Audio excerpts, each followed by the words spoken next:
Good morning all of you.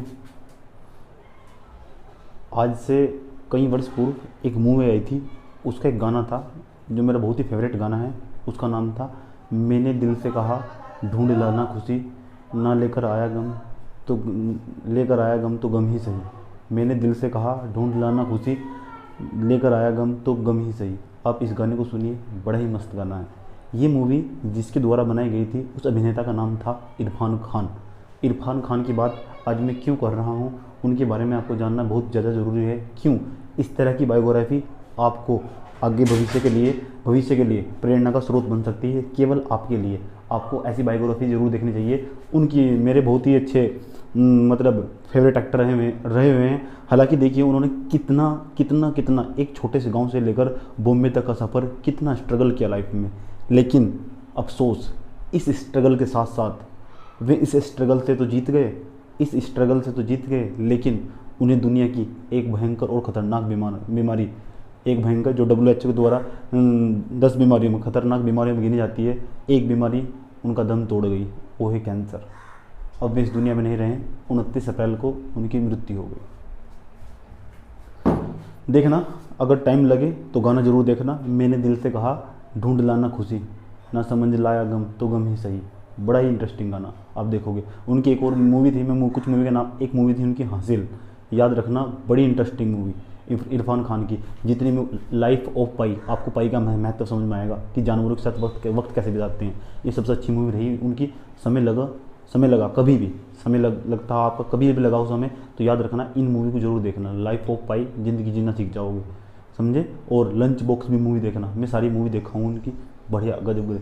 मकबूल भी थी एक मूवी उनकी, 2004 में आई थी, देखना, सब इंटरेस्टिंग मूवी, समझे। एक महान अभिनेता थे, 60 वर्ष की उम्र थी लगभग उनकी, है ना, 53-54 वर्ष की उम्र थी उनकी, तो लगभग अब इस दुनिया में नहीं रहेंगे। ऐसे अभिनेता उनकी लास्ट मूवी आने वाली है एक अंग्रेजी मीडियम आने वाली उनकी मूवी। करीना कपूर का रोल निभाया उसमें उन्होंने बताया कि किस तरह क्या होता था, ठीक है, कि अंग्रेजी मीडियम और हिंदी मीडियम वालों में क्या फ़र्क होता है, क्या डिफरेंट होता है, समझे। आप देखना मूवी, समय लगेगा तो आप मूवी जरूर देखना, है ना। मैं आपसे रिक्वेस्ट करता हूँ, गाना जरूर सुनना। गाना कौन सा, मैंने दिल से कहा, यूट्यूब पर सर्च करना, है ना। इरफान खान का गाना खुद का देखना, उससे बहुत सीख मिलती है। मैं बार बार सुनता हूँ, आज भी 2011 से सुन रहा हूँ गाने को। मैंने दिल से कहा ढूंढ लाना खुशी, ना समझ लाया गम तो गम ही सही। तो बच्चों, आज आपको पता होगा क्या होने वाला है। आज आपका टेस्ट होगा। टेस्ट की प्रक्रिया कुछ इस प्रकार होगी। 1857 के विद्रोह से संबंधित जितने भी पीरी के पेपर यानी PCS, state PCS and UPSC और UPSC में आए हुए पर्सन हैं, आज आप मेरे साथ उन्हें हल करने की स्थिति में होंगे। मैं लगभग 1 से 50 क्वेश्चन या कुछ ज़्यादा भी क्वेश्चन हो सकते हैं, है नहीं, वो टाइम पर डिपेंड करेगा कितने क्वेश्चन होंगे। आज मैं आपके साथ डिस्कस करने की कोशिश करूंगा कि किस तरह के प्रश्न पूछे जाते हैं। आज के बाद आपका डर प्रश्नों को लेकर हमेशा के लिए ख़त्म हो जाएगा। उसके बाद कल हम मेंस के आंसर राइटिंग की बात करेंगे। आप तेज नहीं दौड़ेंगे, आप सिर्फ मेरे साथ चलेंगे, क्योंकि आपको मेरे साथ पढ़ना है। पढ़ाई वो नहीं जिस तरह तुम पढ़ते हो, पढ़ाई वो है जो मैं पढ़ाता हूँ, समझे। पहले टॉपिक को पढ़िए ध्यानपूर्वक, उसके बाद उसके प्री के क्वेश्चन, उसके बाद उसके मेंस के क्वेश्चन, उसके बाद देखिए, समझे। उसके बाद देखिए कोई सा भी पेपर हो, जितने भी किसी भी स्टेट का जो पेपर भी होगा, 1857 के विद्रोह से संबंधित प्री के पेपर में जितने भी प्रश्न पूछे गए हैं या पूछे जा सकते हैं, आज मैं आपके साथ उन पर चर्चा करने वाला हूँ। किसी भी स्टेट PCS, चाहे UP PCS हो, चाहे उसका आपका UP PCS हो, MP PCS हो, कोई भी हो, RSS का एग्ज़ाम हो, कोई सा भी एग्ज़ाम हो, उससे संबंधित जितने भी प्रश्न 1857 के विद्रोह से संबंधित जितने भी प्रश्न आए हैं या आ सकते हैं, उनकी चर्चाएं करने वाले हैं। इसलिए मैं कहता हूँ सिर्फ मुझे सुनिए और देखिए। आप चाहे तो नोट भी कर सकते हैं, वरना आप सुनिए और उनके उत्तर कमेंट बॉक्स में आज भर के जाइएगा, समझे। मैं आपका इंतजार करूँगा। तो बच्चों, टेस्ट स्टार्ट करते हैं।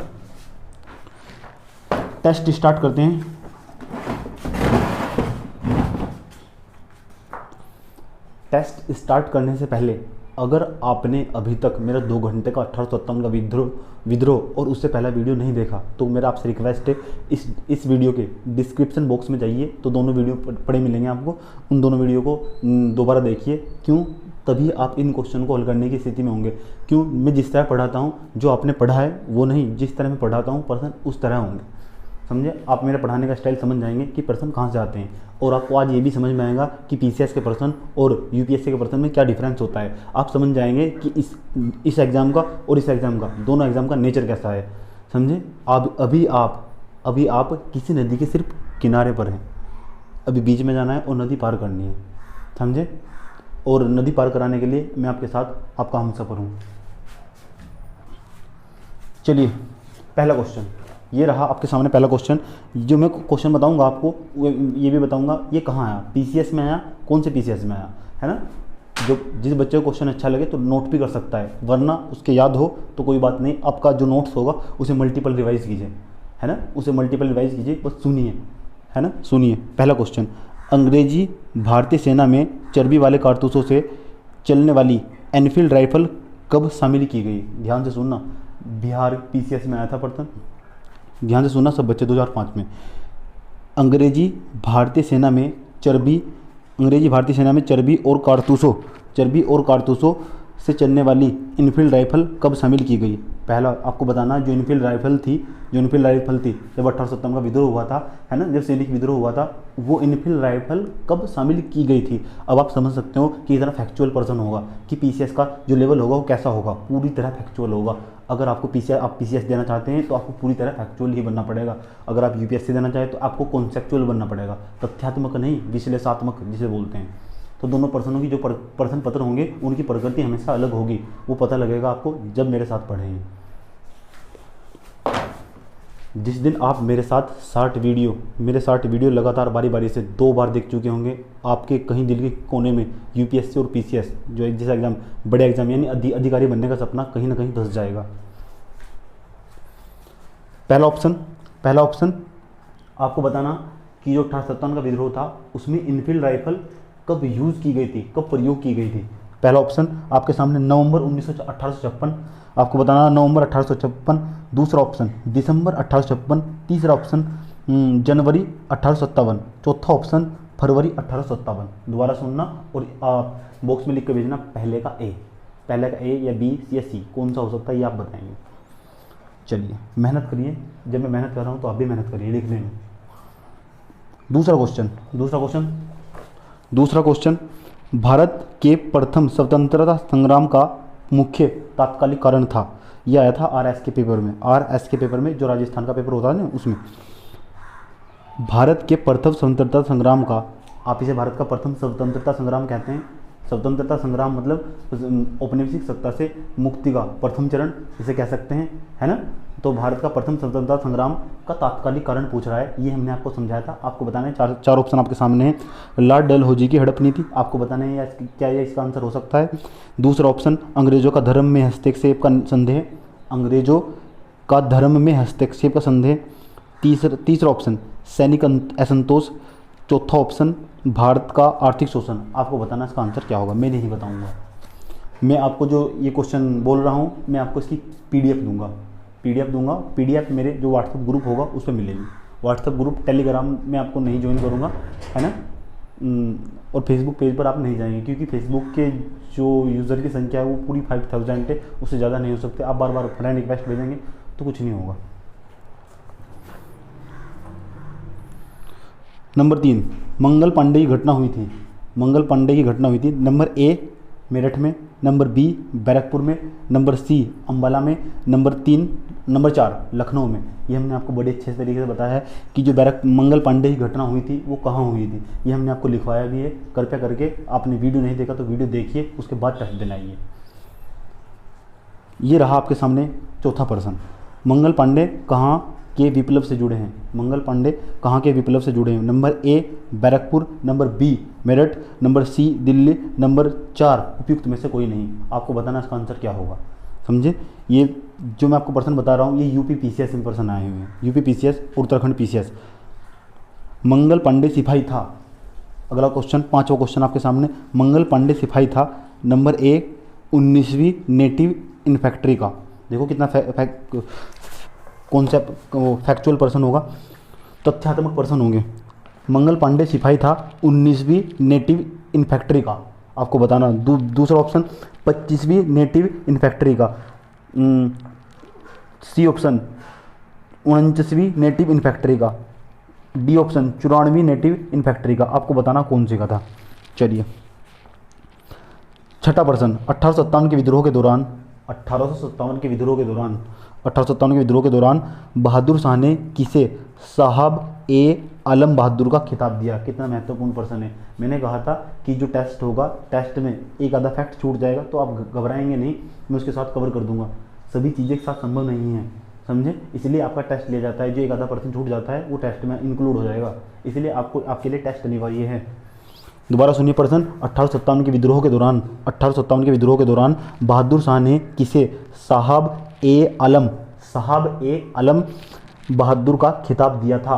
पहला ऑप्शन आपके सामने अजीमुल्लाह, क्या इसका नाम आया था क्या। चलिए देखते हैं। बिरजिस कद, क्या इसका नाम आया था क्या जब आप 1857 का विद्रोह पढ़ रहे थे। मैंने कहा था आप ऑप्शन देख के गारंटेड समझ जाएंगे। तीसरा ऑप्शन बख्त खान, अब आप समझ गए होंगे इसका आंसर क्या होगा। डी ऑप्शन हसन खान का नाम भी नहीं आया था, तो किसका नाम आया था, बख्त खान का नाम आया था। आप पढ़ रहे होंगे तो पता होगा आपको, समझे। आगे चलते हैं। ये रहा आपके सामने 7वां प्रश्न। सभी प्रश्न PCS, ये जो मैं आपको प्रश्न बता रहा हूँ ये भी UP PCS में आया है। इतने आसान प्रश्न पूछे जाते हैं तब भी आप प्रश्न नहीं कर पाएंगे। क्यों? क्योंकि आप पढ़ते नहीं हैं। आप वो पढ़ते हैं जो मैं नहीं पढ़ाता हूँ, आप वो पढ़िए जो मैं पढ़ाता हूँ, वही पढ़ाई है, समझे। मैं जो आपको समझा रहा हूँ ये PCS के प्रश्न है। आप जब मैं आपको PDF प्रोवाइड करवाऊँगा तो आप देखेंगे कि कितने आसान प्रश्न होते हैं।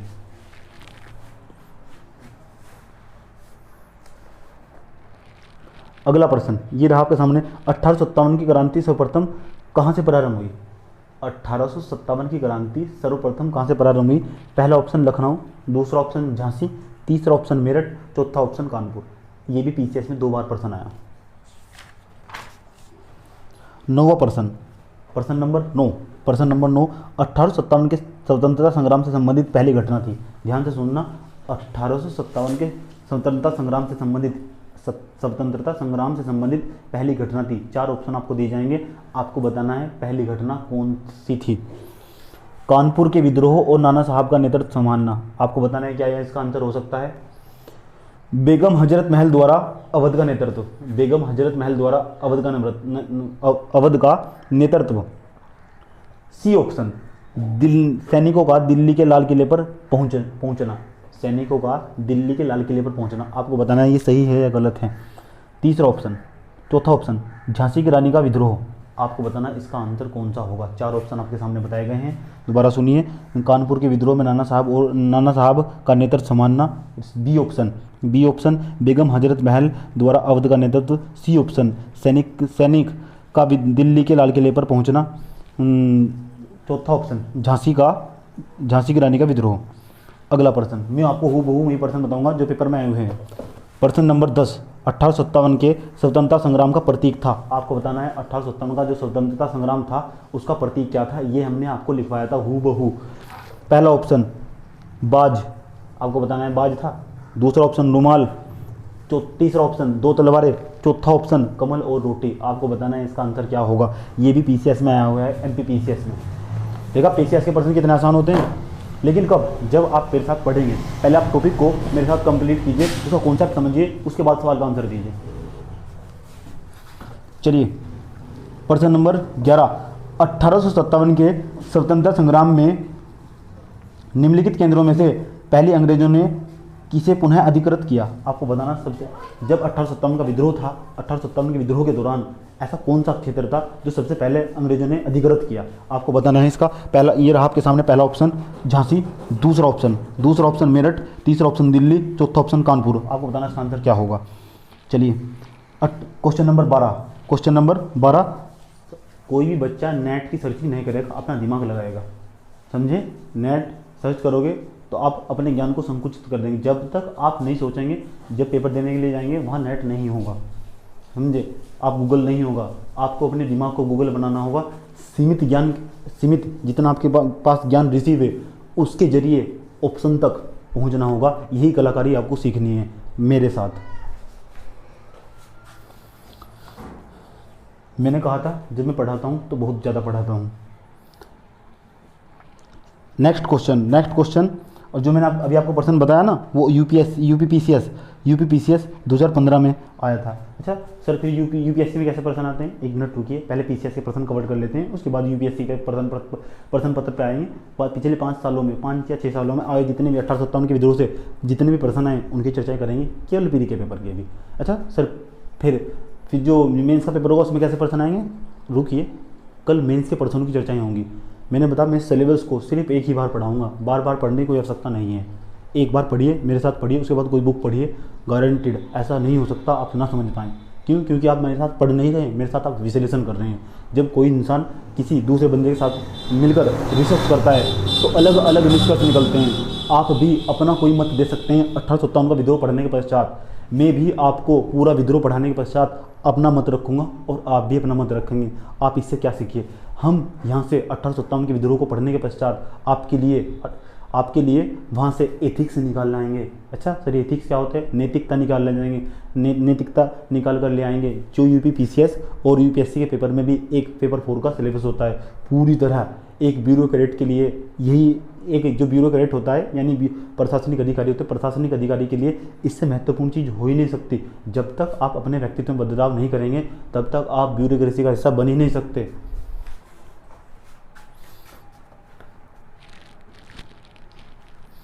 चलिए कितने क्वेश्चन हुए, क्वेश्चन हुए 12। तो क्वेश्चन नंबर 12 1857 के क्वेश्चन नंबर 12 1857 के स्वाधीनता संघर्ष की वीरांग महारानी लक्ष्मीबाई का जन्म स्थल था। आपको बताना जो रानी लक्ष्मीबाई थी उसका जन्म स्थल क्या था, है ना। मैं क्वेश्चन को पढ़ता हूँ और आपकी लैंग्वेज में डिकोड कर देता हूँ, क्योंकि लैंग्वेज जो हूबहू लिखी होती है ना वो आपकी समझ में नहीं आती। तो फिर मैं क्या करता हूँ, उस क्वेश्चन को पढ़ता हूँ, आपकी लैंग्वेज में डिकोड कर देता हूँ, है ना, फिर जल्दी समझ में आती है। पहला ऑप्शन आपको बताना रानी लक्ष्मीबाई कहाँ की रहने वाली थी। हालांकि हमने आपको बताया था जब रानी लक्ष्मीबाई के बारे में बताया था, हमने आपको बताया जब मैं मॉडर्न हिस्ट्री का पूरा सेक्शन कवर करके हट चुका हूँगा तो मैं आए दिन जो एक खास पर्सनैलिटी होगी, जैसे रानी लक्ष्मीबाई हुई, बेगम हजरत महल हुई, रानी लक्ष्मीबाई हुई, बेगम हजरत महल हुई, या फिर जीनत महल हुई, तो जिस तरह की अवंतीबाई भी हुई, तो जिस तरह की आपको महिलाएं या फिर अलग अलग पर्सनैलिटी दिखाई देगी तो मैं उन्हें उठाऊंगा और अलग से स्टडी करूंगा। वो आपके लिए बहुत ही बेनिफिशियल होगा। 1857 के तो चलिए पहला ऑप्शन आगरा, दूसरा ऑप्शन झांसी, तीसरा ऑप्शन वाराणसी, चौथा ऑप्शन वृंदावन। आपको बताना इसका आंसर क्या होगा। क्वेश्चन नंबर 13 1857 के विद्रोह 1857 के बरेली विद्रोह का नेता कौन था। अगला question, next question, question number 13 1857 का जो विद्रोह चल रहा था बरेली के अंदर उसका नेतृत्व कौन कर रहे थे ये आपको बताना है। ये हमने आपको बहुत अच्छी तरह लिखवाए थे, समझे। बरेली पहला ऑप्शन खान बहादुर, क्या खान बहादुर उसका नेतृत्व कर रहे थे क्या, आप बताएंगे। दूसरा ऑप्शन कुंवर सिंह, क्या कुंवर सिंह बरेली के अंदर थे क्या प्रमुख नेता थे क्या 1857 के विद्रोह के। सी ऑप्शन मौलवी अहमदन शाह, इसका तो हमने नाम भी नहीं सुना। अच्छा विजिर कादिर आपको बताना है कि विजिर कादिर, आपने तो उसका नाम भी नहीं सुना तो कोई बात नहीं, मैंने बताया जितना मैंने पढ़ाया उसी के जरिए ऑप्शन तक पहुंचिए, आपको पता लगने लगेगा कि सर क्या पढ़ा रहे हैं क्या नहीं पढ़ा रहे। चलिए क्वेश्चन नंबर 14 ये रहा आपके सामने क्वेश्चन नंबर 14, महारानी लक्ष्मीबाई की समाधि कहाँ स्थित है। क्वेश्चन नंबर 14 महारानी लक्ष्मीबाई की समाधि कहाँ स्थित है। पहला ऑप्शन ये रहा आपके सामने मांडला, दूसरा ऑप्शन मांडू, तीसरा ऑप्शन जबलपुर, चौथा option Gwalior. Very most important question, ये एमपीपीसीएस 2013 में आया, लेटेस्ट क्वेश्चन है, आप इसे नोट कीजिए। महारानी लक्ष्मीबाई की समाधि कहाँ स्थित है, मांडला, मांडू, जबलपुर या फिर ग्वालियर। आपको पता होगा कि कहाँ स्थित है, ग्वालियर में। नेक्स्ट प्रश्न नंबर 15 ये रहा आपके सामने प्रश्न नंबर 15, रानी लक्ष्मीबाई को अंतिम युद्ध में सामना करना पड़ा, आपको बताना किसका सामना करना पड़ा था। पहला ऑप्शन हयूरोज, दूसरा ऑप्शन गल्फ, तीसरा ऑप्शन नील, चौथा ऑप्शन हेवलॉक। आपको बताना है कि किसका सामना करना पड़ा था। मैंने बताया था एक आधा % तो आपको ऐसा मिलेगा जो आपको कंफ्यूज करेगा। कितने % हुए दोस्त, 15%। चलिए आइए 1857 का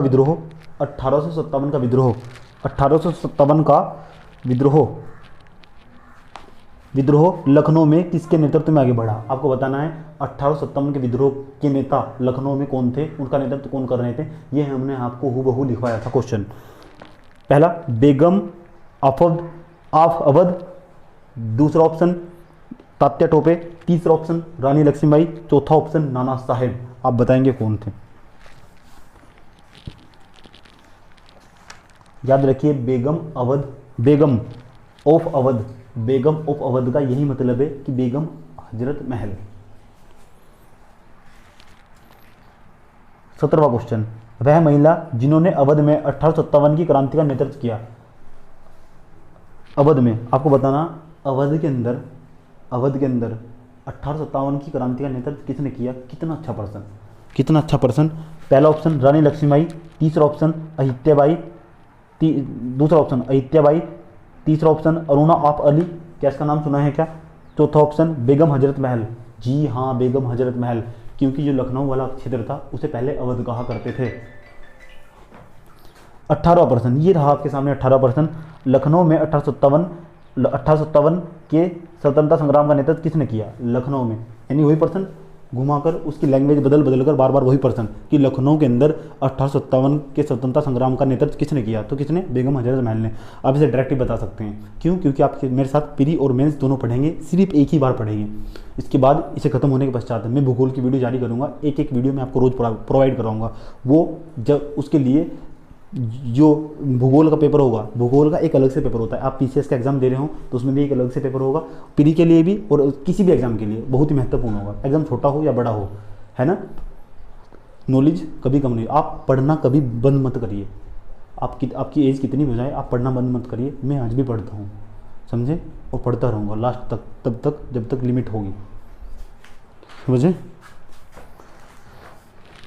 नेक्स्ट पर्सन, वह महिला, प्रश्न नंबर 19, निम्नलिखित में से कौन इलाहाबाद में 1857 के स्वतंत्रता संग्राम का नेता था? आपको बताना 1857 का जब स्वतंत्रता संग्राम चल रहा था, इलाहाबाद के अंदर कौन था? इलाहाबाद के अंदर कौन था? जिस पहला ऑप्शन नाना साहेब, दूसरा ऑप्शन अजीमुल्ला, तीसरा ऑप्शन तात्या टोपे, चौथा ऑप्शन मौलवी लियाकत अली। आप पर्सन के ऑप्शन देख, वैसे जो आप मेरे पास पढ़े हैं तो आपने इतना रिविजन किया होगा। जब मैं पर्सन बोलता हूँ तो आपका उच्चारण करते वक्त उसका नाम सामने आ जाएगा, लियाकत अली। 20वां प्रश्न, लेकिन फिर भी आप मुझे आंसर दीजिएगा, मैं देखता हूँ आपके कितने क्वेश्चन के आंसर सही होते हैं। 1857 के पीडीएफ आपको व्हाट्सएप पर प्रोवाइड करवा दी जाएगी। 1857 जो मैं बोल रहा हूँ इसकी पीडीएफ आपको व्हाट्सएप पर भेज दी जाएगी।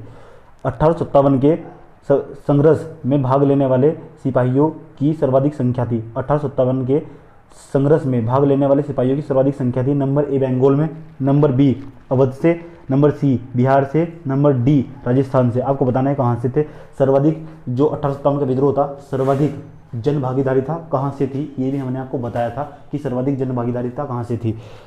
आपको बताना है राजस्थान से थे, अवध से थे, बिहार से थे, बंगाल से थे।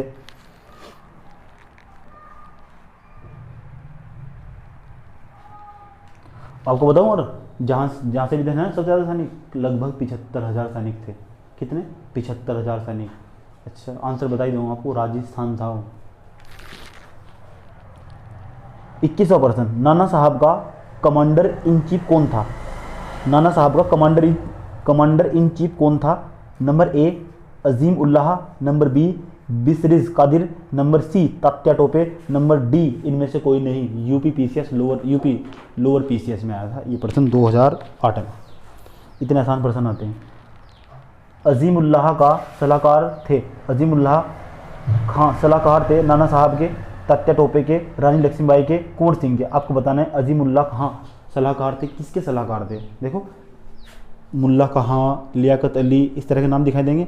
यानी 1857 के विद्रोह में हिंदू और मुस्लिम एक साथ मिलकर लड़ रहे थे। आप यहाँ से एक लाइन सीख सकते हैं, यानी एकता का एक अच्छा खासा उदाहरण कहीं ना कहीं आपको 1857 के स्वतंत्रता संग्राम में दिखाई देता है, जिसे लेकर आज हम भी बहुत उत्साहित रहते हैं आज वर्तमान समय में। क्योंकि 1857 का विद्रोह गत वर्ष के इतिहास में एक महत्वपूर्ण घटना थी, एक विशेष घटना रही हुई है। और चलिए, ये प्रश्न जो मैंने आपको बताया ना अभी, उत्तराखंड पीसीएस 2012 में आया था। अच्छा चलिए सर, ये भी उसका प्रश्न तो बता नहीं रहे आप आईएएस का। चलिए आईएएस का प्रश्न बताते हैं आपको। आईएएस का प्रश्न देखिए, ध्यान से सुना सब बच्चे। वर्ष प्रश्न नंबर 23, वर्ष 1857 में के विद्रोह के संदर्भ में निम्नलिखित में से किसे उसके मित्र ने धोखा दिया तथा जिसे अंग्रेजी द्वारा बंदी बनाकर मार दिया गया था, जिसे अंग्रेजी द्वारा बंदी बनाकर मार दिया गया था, तो कौन था? देखो कितना कितना घुमाया पर्सन ने, है ना, कितना घुमाया पर्सन ने। दोबारा सुनिए, अपनी लैंग्वेज में डिकोड करता हूँ, पहले एक बार पढ़ता हूँ फिर अपनी लैंग्वेज में डिकोड करता हूँ। 1857 के विद्रोह के संदर्भ में निम्नलिखित में से उसके मित्र ने धोखा दिया जिसे अंग्रेजी द्वारा बंदी बनाकर मार दिया गया था। अच्छा, वे कौन थे 1857 के विद्रोह में जिन्हें उसे खुद के मित्र ने धोखा दिया और फिर अंग्रेजों ने उसे बंदी बनाकर मार दिया था? पहला ऑप्शन आपके सामने नाना साहेब, दूसरा ऑप्शन कुंवर सिंह, तीसरा ऑप्शन खान बहादुर खान, चौथा ऑप्शन तात्या टोपे। आपको बताना कौन थे। इसके बारे में मैंने चर्चाएं की थी।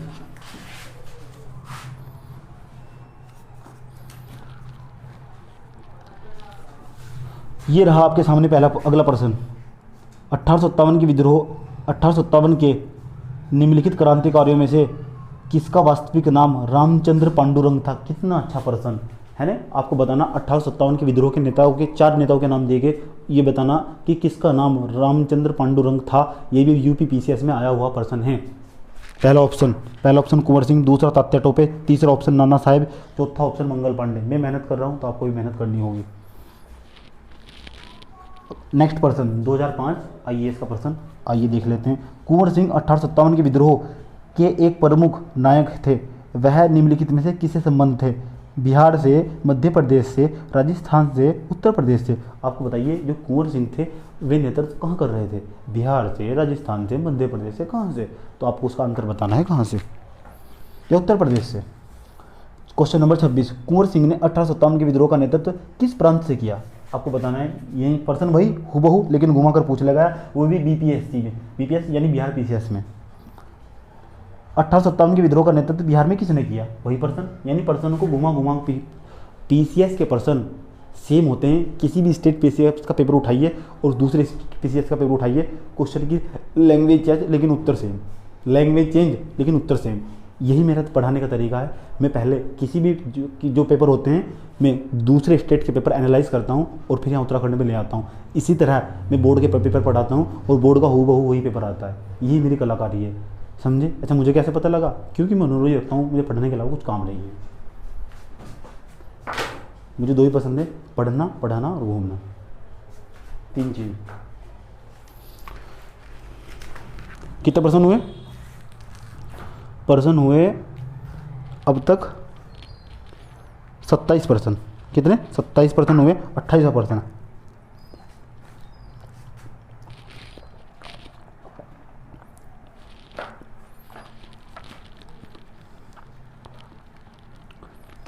पटना के 1857 के स्वतंत्रता संग्राम के नेता थे। पटना के 1857 के स्वतंत्रता संग्राम के नेता थे। अच्छा, पटना को बताना, जब 1857 का विद्रोह हो रहा था ना, उसके अंदर नेतृत्व कौन कर रहा था, है ना? हैदर अली खान, राजपूत कुंवर सिंह, जुझार सिंह और कुशल सिंह। एक आधा फैक्ट तो ऐसा होगा जो आपको प्रॉब्लम खड़ी कर सकता है ना? और तो फिर सर कहोगे हम 1857 का विद्रोह फिर सारा क्यों नहीं पढ़ पाए? याद रखना, जो ये पर्सन होते हैं ना इस तरह के, वे छोड़ने के लिए ही होते हैं। आप देखिए, किसी भी अधिकारी को देखिए जिसकी फर्स्ट रैंक होगी, याद रखना अगर 2000 नंबरों का पेपर होगा तो 1000 या 1100 नंबर का टॉपर होगा। क्यों? क्योंकि वो भी पर्सन छोड़ गया था। इसी तरह आते हैं ताकि वे कुछ पर्सन ऐसे होते हैं वे छोड़ने के लिए ही आते हैं। अगर आप उनके साथ उलझेंगे तो आप मारे जाएंगे, लेकिन आप अगर आसान पर्सन गलत कर पाएंगे तो आपने तैयारी नहीं की, समझे। तो आपको टेंशन लेने की कोई आवश्यकता नहीं है। मैंने कहा जो मैं पढ़ा रहा हूँ सर्वश्रेष्ठ है, सर्वश्रेष्ठ तो नहीं है लेकिन अच्छा है, बेस्ट है काफ़ी हद तक।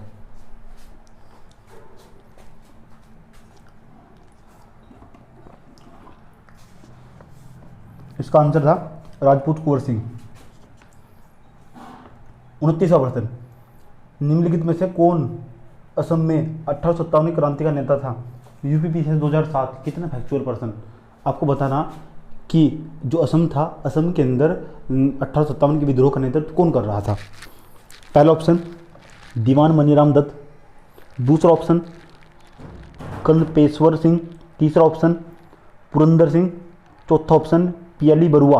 आपको बताना इसका नेतृत्व कौन कर रहा था, है ना, इसका नेतृत्व कौन कर रहा था, थोड़ा सर्च भी करिए, 1-आधा% तो ऐसा हो, लेकिन जो मैंने पढ़ा है अगर आप उसे भी सर्च करेंगे तो फिर आप महामूर्ख हैं। प्रश्न नंबर 30 बिहार पीसीएस का प्रश्न।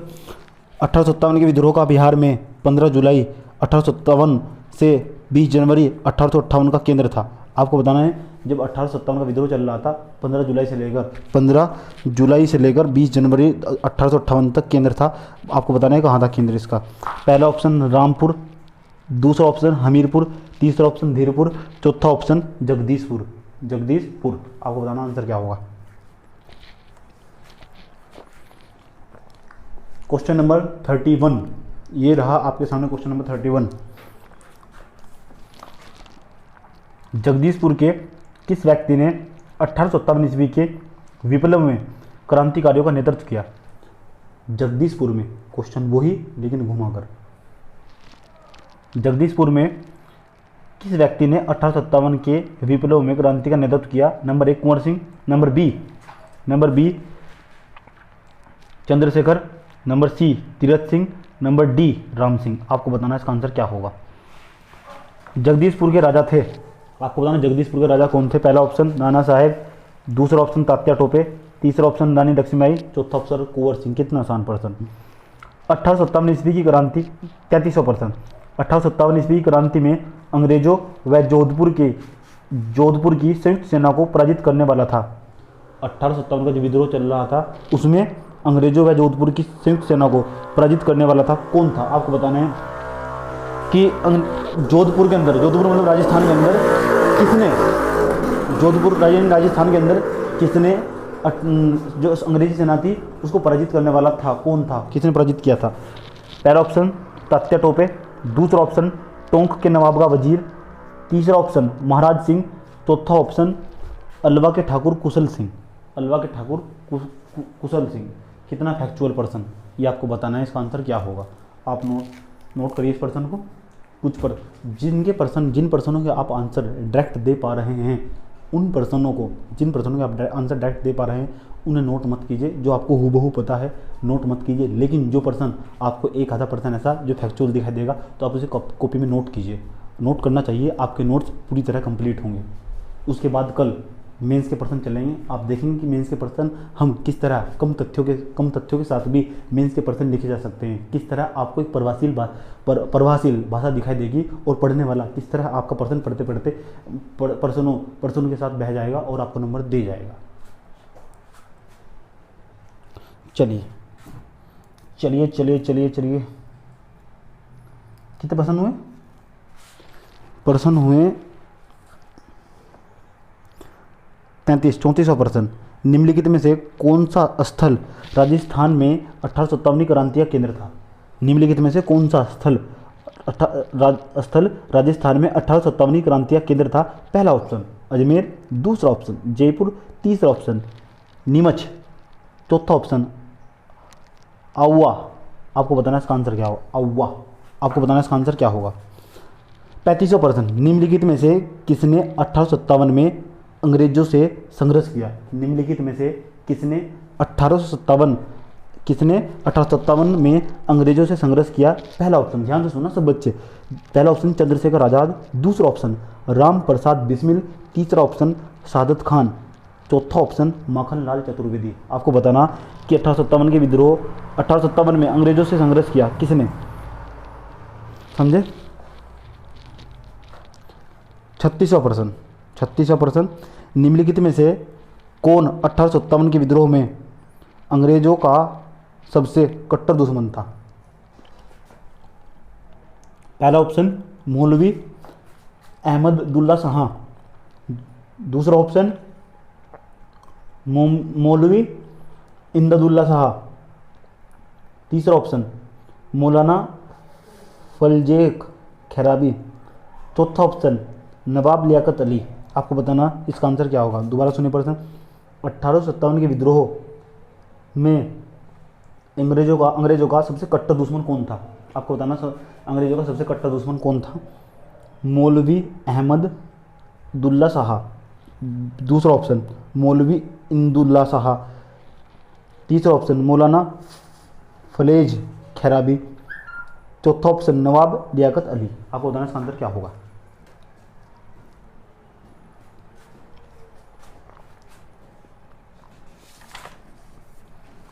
37वां पर्सन,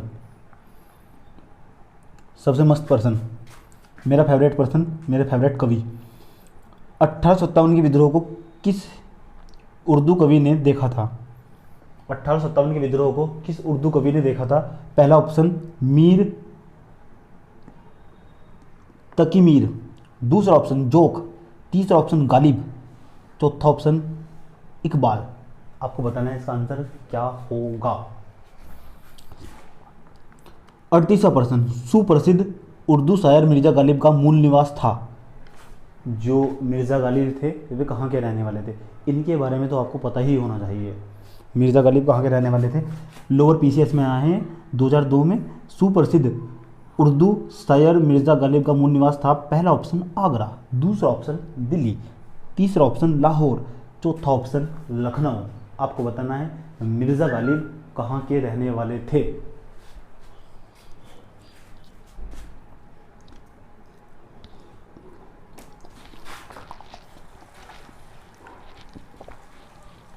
उनतालीसवां प्रश्न, आज़ादी की पहली लड़ाई 1857 में किसने भाग नहीं लिया?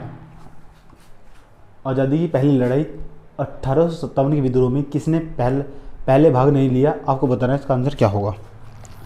तात्या टोपे ने, रानी लक्ष्मीबाई ने, बहादुर शाह जफर ने, चौथा ऑप्शन भगत सिंह ने। आप बताइए किसने भाग नहीं लिया 1857 के विद्रोह में? यार भगत सिंह 1924 और 31 में जाकर एक्टिव होंगे। ये 1857 में विद्रोह चल रहा, इतना दिमाग भी चला लिया करो।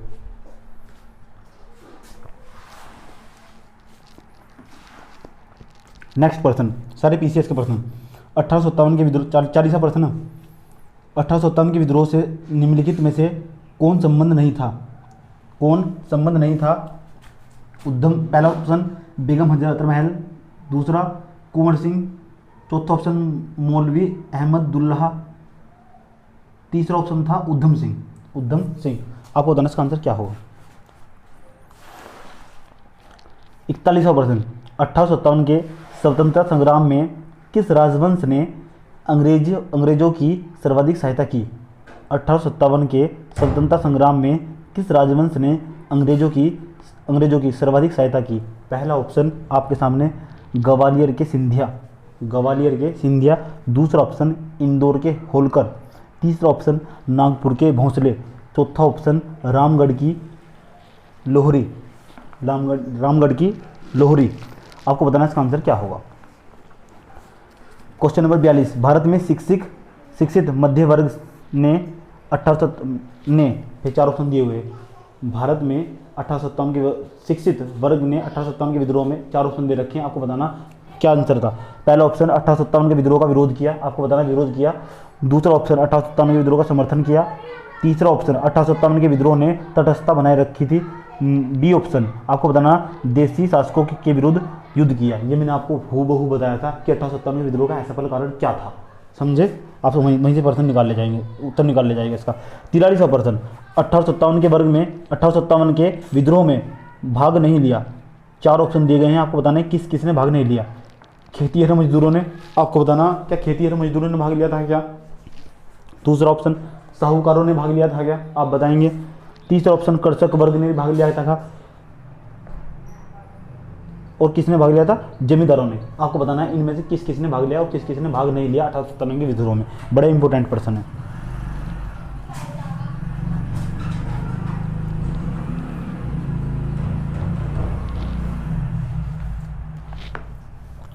Next person,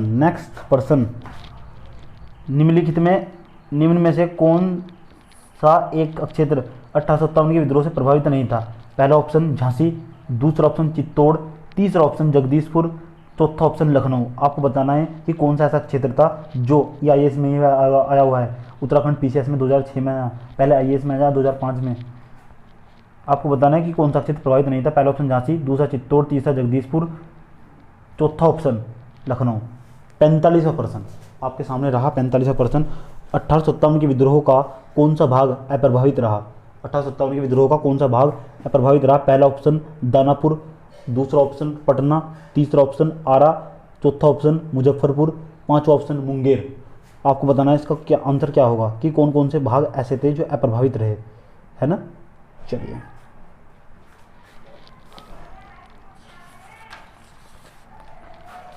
next person,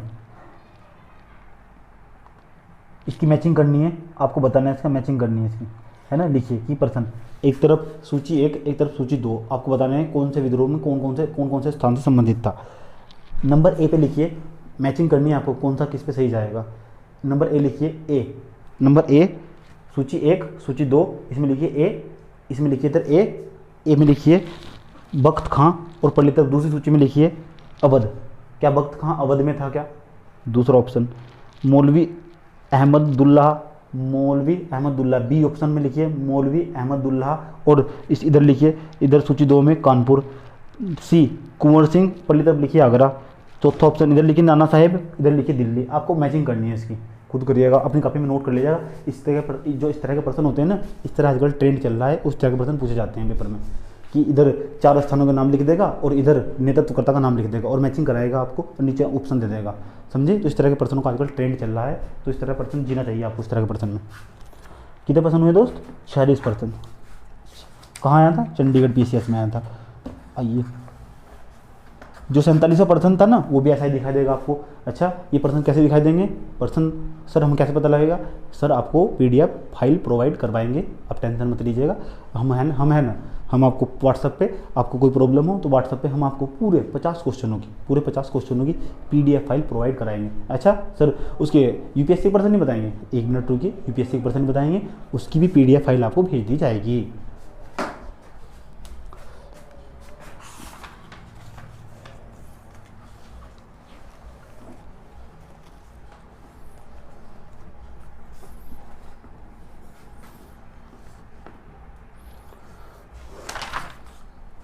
सैंतालीसवां person PDF में देखिएगा मैचिंग करने वाला है, 48वां पर्सन भी मैचिंग करने वाला है, और 49वां पर्सन नहीं है मैचिंग करने वाला।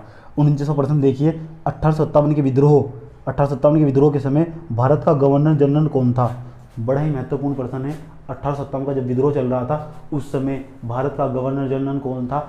तब मैंने इसकी चर्चा की थी जब मैं आपको 1857 का विद्रोह पढ़ा रहा था। कृपया करके मेरा बार रिक्वेस्ट है, मैं नीचे कमेंट बॉक्स में भी डाल दूंगा लिंक और डिस्क्रिप्शन बॉक्स में भी लिंक डाल दूंगा, आप दोनों वीडियो को दोबारा देखिए। मेरा आपसे रिक्वेस्ट है, जितनी बार देखेंगे इतनी बार कुछ नए सीख कर आओगे उनसे।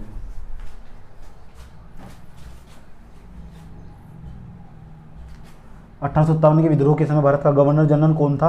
पहला ऑप्शन लॉर्ड डलहौजी, दूसरा ऑप्शन लॉर्ड मिंटो, तीसरा ऑप्शन लॉर्ड कैनिन, चौथा ऑप्शन लॉर्ड बेंटिंग। आपको बताना है इसका आंसर क्या होगा।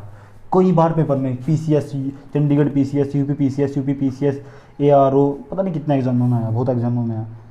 ये रहा आज के टेस्ट का PCS के लिहाज से लास्ट पर्सन। फिर हम आपको UPSC के पर्सन बताएंगे। UPSC के पर्सन बताएंगे। 50 क्वेश्चन पूरे हुए। 50 क्वेश्चन। 1857 में भारत का गवर्नर जनरल कौन था? 1857 में भारत का गवर्नर जनरल कौन था? वही पर्सन जो पिछले वाला पर्सन, लेकिन लैंग्वेज क्रिटिकल है नहीं, आपको confuse. Wellesley, Dalhousie, Canning, Minto. आपको आंसर पता होगा उसका। चलिए, और इस तरह के प्रश्न थे। अच्छा सर, उसके पर्सन बताओ UPSC के 10% बताओ। 10 या 15% बताते हैं UPSC के। फिर आप में नोट कर लीजिएगा। जो UPSC के पर्सन होंगे तो मेरा आपसे रिक्वेस्ट है उन्हें नोट कीजिएगा, क्योंकि मैं आपको लेटेस्ट पर्सन बताऊंगा। चलिए, IAS का पहला पर्सन आप काफ़ी में नोट कर सकते हैं, क्योंकि UPSC का पर्सन है। तो UPSC का जो पर्सन होगा उसका ट्रेंड एनालाइज अलग होगा। तो मेरा आपसे रिक्वेस्ट है उसे अलग करके नोट करिए, ताकि पर्सन की प्रकृति पता लग सके। जितने भी मैंने आपको 50% बताए हैं, उसमें से 3 या 4 पर्सन ऐसे होंगे जो आप जिनमें 3 या 4 पर्सन ऐसे होंगे जिनमें आपको हवा नहीं आई होगी। तो मेरा आपसे रिक्वेस्ट है, तो कृपया करके जो पर्सन हैं थोड़े क्रिटिकल लगे हैं आपको, तो एक काम करिए, आप अपनी कॉपी में नोट्स में मेंशन कर दीजिएगा। लेकिन UPSC के 10 से 20% तो लिख लीजिएगा, आपका आंसर राइटिंग अच्छा हो जाएगा। और आपको पर्सन की प्रकृति भी समझ में आएगी, और उसको सन भी लिखिएगा, क्योंकि मैं आपको सन भी साथ साथ बताऊंगा ताकि आपको पता लग सके कि पहले किस तरह पर्सन आते थे और आजकल किस तरह 2019 से लेकर 18, 17 और इस तरह 16 में 15 तक किस तरह के पर्सन आजकल आ रहे हैं। कि जब से 2013 से जब से यूपीएससी का सिलेबस बदला है तो तब से हिस्ट्री को लेकर किस तरह के पर्सन की प्रकृति लगातार बदली है और किस तरह पर्सन पूछे जाते हैं, समझे।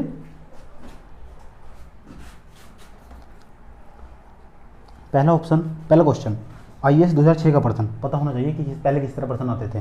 पहला पर्सन आईएएस 2006 का, सिपाही विद्रोह के समय भारत का गवर्नर जनरल कौन था। जब सिपाही विद्रोह चल रहा था, भारत का गवर्नर जनरल कौन था। पहले इस तरह पर्सन आते थे। पहले कब, 2006 का पर्सन नोट कीजिए, पहला पर्सन, समझे। आपको बताना है भारत का गवर्नर जनरल कौन था। पहला ऑप्शन लॉर्ड कैनिंग, दूसरा लॉर्ड डलहौजी, तीसरा ऑप्शन लॉर्ड हॉर्डिंग, चौथा ऑप्शन लॉर्ड लिटन। आपको बताना है इस समय भारत का गवर्नर जनरल कौन था। अच्छा, और बताइए सर, आईएएस के पर्सन बताइए, आईएएस के पर्सन बताइए यूपीएससी के। अच्छा चलिए, यूपीएससी के पर्सन बताते हैं आपको। चलिए, लेटेस्ट पर्सन, ध्यान से सुना सब बच्चे अच्छे तरीके से। 2014 का यूपीएससी का पर्सन, देखते हैं आप कर पाते हैं या नहीं। लेकिन आप जो पिछले 50% हैं, अगर आपके अंदर हिम्मत हो तो उनका भी आंसर दे देना, अगर नहीं दे सकते लेकिन तो यूपीएससी के पर्सनों का आंसर देने की कोशिश करेगा। मैं देखना चाहता हूँ कि आप कितना आंसर दे पाते हैं, है ना। यूपीएससी की जो पर्सन की प्रकृति होती है उसमें आपको पता है 3 या 2 या 3 या 4 स्टेटमेंट दे दिए जाते हैं, फिर उनसे पूछा जाता है कौन कौन सा स्टेटमेंट सही है, पहला सही है या दूसरा सही है, या 1 और 2 सही, या 1 और 2 3 सही, या 1 2 3 4 सही, समझे। इस तरह के पर्सन होते हैं यूपीएससी के। चलिए, यूपीएससी का दूसरा पर्सन, यूपीएससी के आज के टेस्ट का दूसरा पर्सन, महारानी विक्टोरिया की उद्घोषणा 1858 का उद्देश्य क्या था। महारानी विक्टोरिया की उद्घोषणा 1858 का उद्देश्य क्या था। पहला ऑप्शन, जो महारानी थी इंग्लैंड की, है ना, उसका उद्देश्य क्या था, आइए इसके बारे में जानते हैं। पहला ऑप्शन आपको बताना है ये सही है गलत है। भारतीय राज्यों को ब्रिटिश साम्राज्य में मिलाने के किसी भी विचार का परित्याग करना। अच्छा, क्या उसने ऐसा सोचा था क्या कि जो महारानी थी वैसा सोच रही थी क्या कि जो भारतीय थे भारतीयों के यहाँ उपनिवेश न थोपा जाए, क्या उसने ऐसा सोचा था क्या, आप बताओ। ऐसी उसकी रणनीति क्या। लेकिन नहीं, तो इसका मतलब पहला ऑप्शन गलत हुआ कि नहीं हुआ, पहला ऑप्शन सही हुआ नहीं हुआ, है नहीं।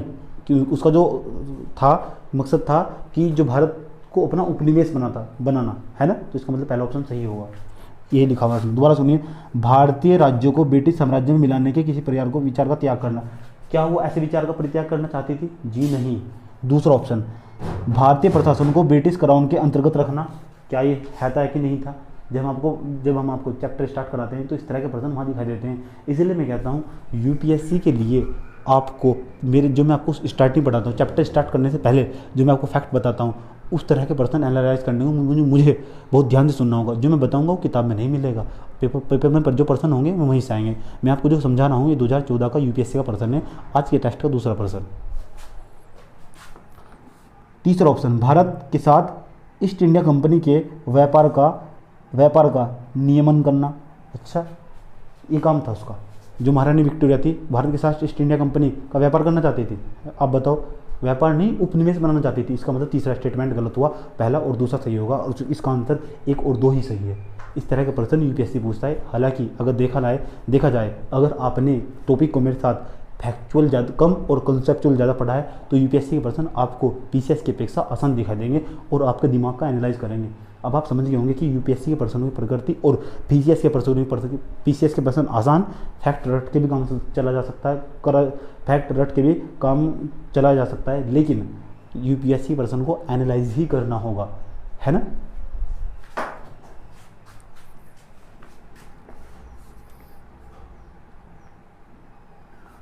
अच्छा सर, 2 पर्सन हुए सर, और बताओ पर्सन। अच्छा चलो और बताते हैं पर्सन।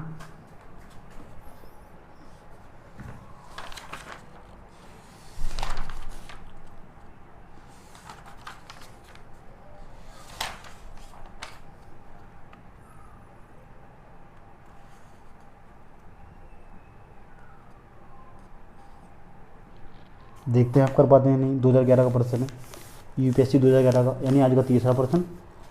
चलिए भारत में 19वीं शताब्दी के जन विद्रोह, हमने आपको पढ़ाए थे 19वीं शताब्दी में जो जन विद्रोह हुए थे,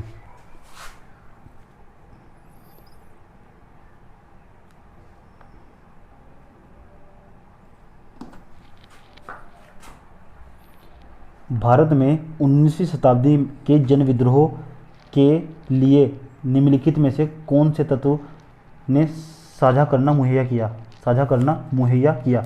पहला, भू राजस्व की नई प्रणाली का लागू होना और जनजातीय उत्पाद पर कर लगाया जाना।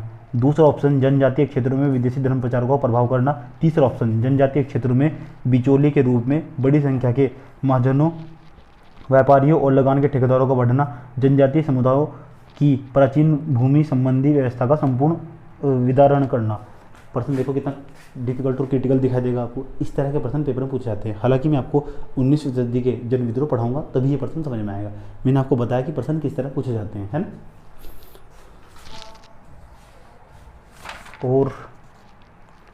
और देखते हैं,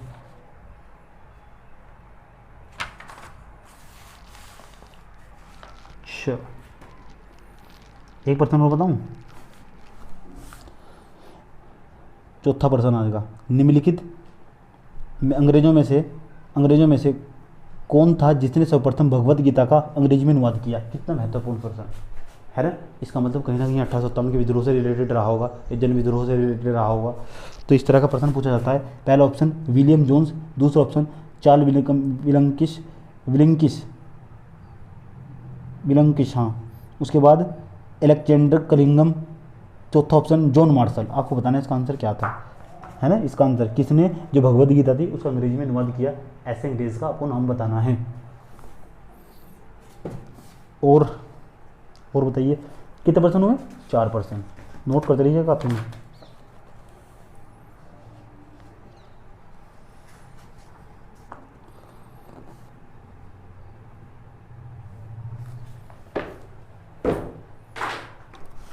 4% के बाद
अच्छा, बाकी सारे % इजी दिखाई दे रहे हैं, आप कर लोगे। ज़्यादा फैक्चुअल, ज़्यादा डिफिकल्ट प्रश्न नहीं है। 1857 के विद्रोह संबंधित कमी % दिखाई दे रहे, कुछ ज़्यादा नहीं है ना।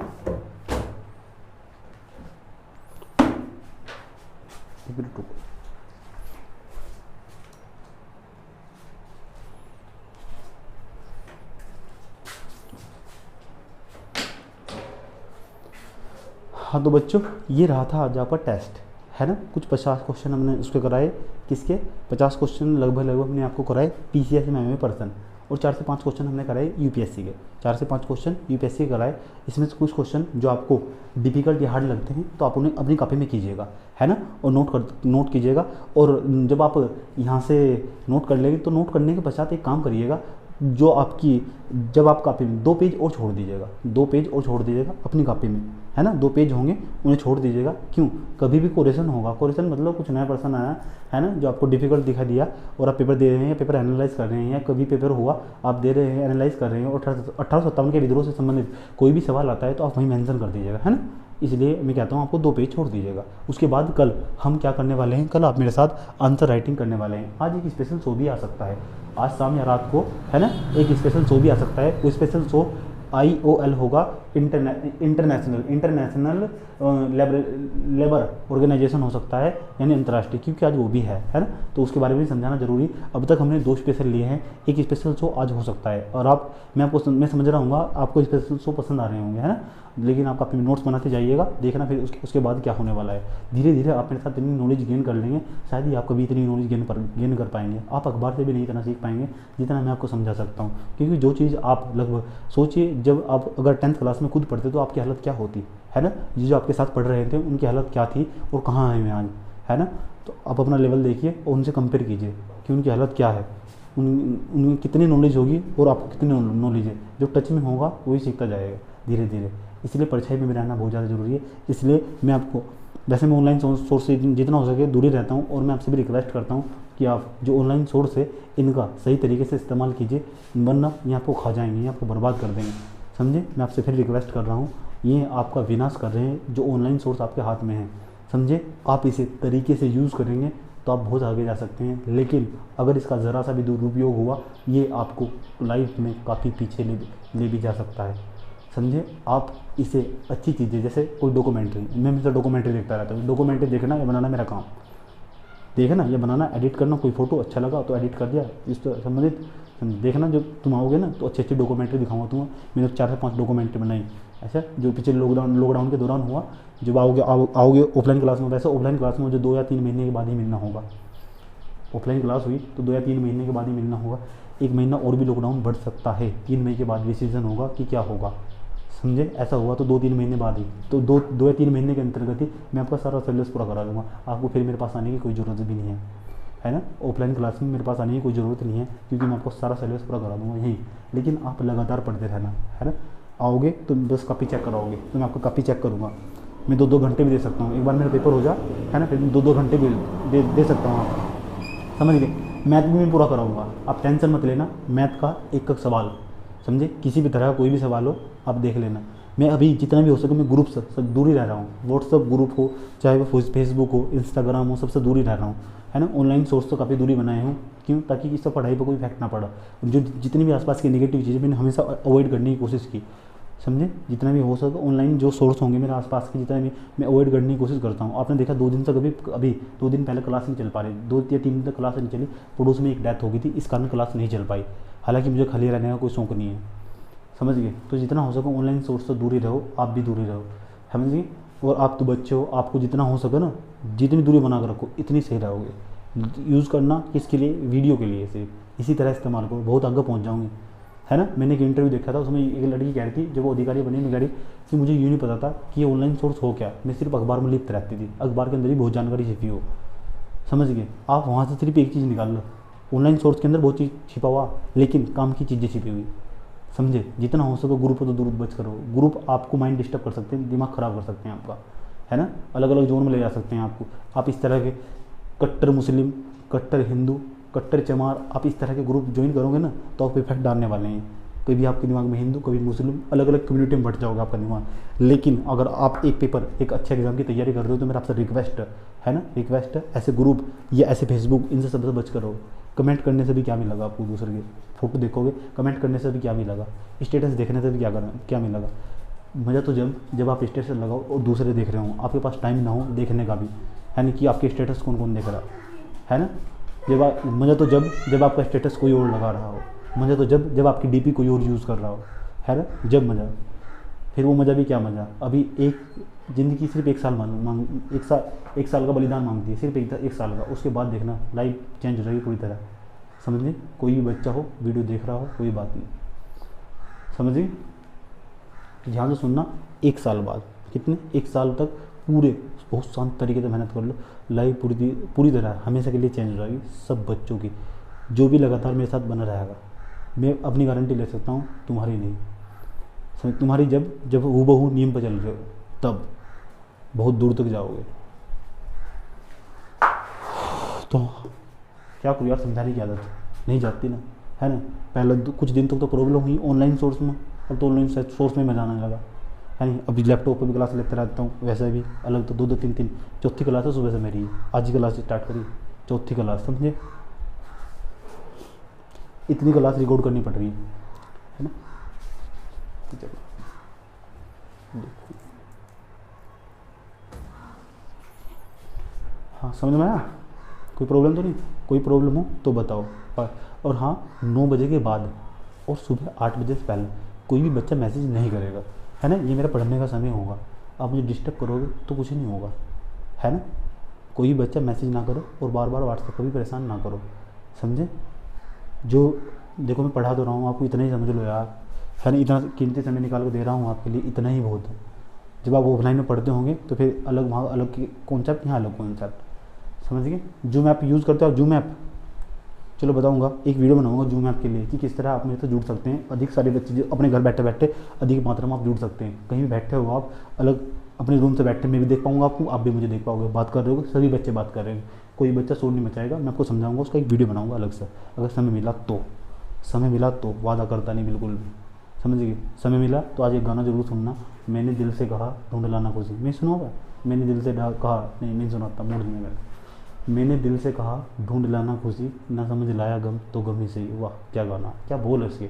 इरफान खान को सलाम। लाइफ ऑफ पाई जरूर देखना, लंच बॉक्स जरूर देखना, है ना? ये 3-4 मूवी उनकी, पिकू भी देखना, बहुत सारी मूवी बनाई उन्होंने, बड़ी इंटरेस्टिंग मूवी। उनकी आवाज़ बड़ी खतरनाक थी, है ना? मतलब सेंस, पूरी मूवी दिखाई देगी ना इरफान खान की। पूरी बायोग्राफी भी देखना उनकी, पूरी बायोग्राफी देखना, पूरी बायोग्राफी में पूरा स्ट्रगल दिखाई देगा उनकी बायोग्राफी में, है ना? कल मैंने उनकी बायोग्राफी पढ़ी थी, नेट से खोल कर मैं पढ़ता रहता हूँ। जो भी लेटेस्ट होगा ना उसे पढ़ना चाहिए, जो भी चल रहा। यूँ नहीं है थाया स्टेटस लगाना स्टार्ट कर दिया, इधर थाया स्टेटस इधर लगा दिया, पहले उसके बारे में जानो, है नहीं? ये फिजूल वाले काम ना करो, है नहीं? कुछ पता ना सता, इधर से ठाया इधर फॉरवर्ड कर दिया, फॉरवर्ड के मायने पता नहीं, ये ऐसा काम ना करो, है ना? फेसबुक पर अपलोड कर दिया, 8-20 लोगों ने देखा तो खुशी होगी, वाह वाह वाह, है ना? तो बच्चों अब मिलते हैं हम कब? कल मुलाकात होगी किसके साथ? मेंस के पर्सनों के साथ। 1857 के विद्रोह से संबंधित कल आप मेरे साथ राष्ट्रीय आंदोलन स्टार्ट करने वाले, तो please don't miss this episode. पूरी मॉडर्न हिस्ट्री का सबसे मेन सेक्शन, है ना? कल आपको बताने वाले हैं हम कि किस तरह, कल तो बताने के नहीं, है नहीं? मतलब राष्ट्रीय आंदोलन में प्रवेश करना बहुत ज़्यादा ज़रूरी है। और आपने देखा होगा, जब मैं किसी चीज़ की स्टार्टिंग करता हूँ ना, तो स्टार्टिंग कितने अच्छे तरीके से करता हूँ। बुक पढ़ोगे तो इतनी नॉलेज नहीं मिलने वाली जितनी मैं आपको पहले बता देता हूँ।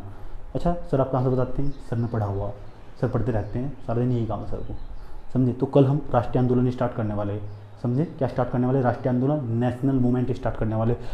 लेकिन पहला यूपीएससी के जो मेंस में आए हुए पर्सन या आ सकते हैं 1857 के विद्रोह से संबंधित, आपको मेंस की आंसर राइटिंग करनी होगी। जितने भी मैं पर्सन दूंगा आपको सारे पर्सन लिखने होंगे, टूटे फूटे कैसे भी हो, आप सारे पर्सन। आप A4 साइज़ की जो शीट होगी उसका यूज़ करने वाले सभी बच्चे, और उसको साफ साफ लिखने वाले, और हो सके तो डायग्राम भी यूज़ करना। कैसे भी पर्सन लिखने की कोशिश करो, कोई बात नहीं। 20 मिनट भी लग रही तो तब भी लिखो, 25 मिनट भी लग रही तो तब भी लिखो। मैं भी पहले से लिखता था, धीरे धीरे फिर मैं आपको बताऊंगा कि किस तरह मेरी स्पीड बनी धीरे धीरे, है ना? फिर मैं इम्प्रूव हुआ।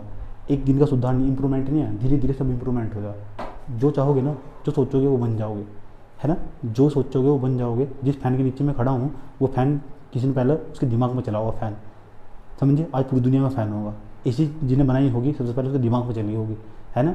ट्रेन सबसे पहले कहाँ चली थी? ट्रेन सबसे पहले वाकई में जेम्स वाट के दिमाग में चली थी, समझिए? पटरी बंद दौड़ना स्टार्ट कर दिया था उसने पहले, समझिए? कोई भी चीज़ हो, ये मोबाइल फ़ोन है ना, सबसे पहले किसी के दिमाग में आया हुआ है, यानी विचार।